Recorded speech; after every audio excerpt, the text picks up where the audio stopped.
Welcome to Easylife Kitchens Manufacturing. Meet Manus, our production manager.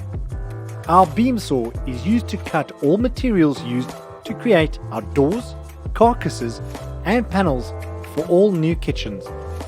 The panel saw is one of our less used machines, but we utilize it for small items like drawers and masonite boards where possible. Our CNC machine is used to pre-drill and groove all our carcasses.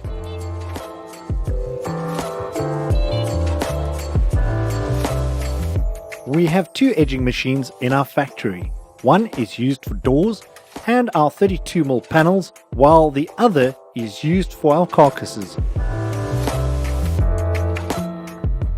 Once everything has been cut, we start the pulling process. All the standard carcasses are pulled from our stock items, after which they go to edging.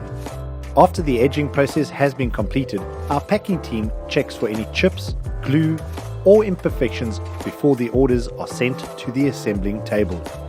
Once the doors are dried, they're sent to the wrapping station where everything is fully protected to prevent any damage, wrapped and packed together, ready for dispatch to become our client's dream kitchen.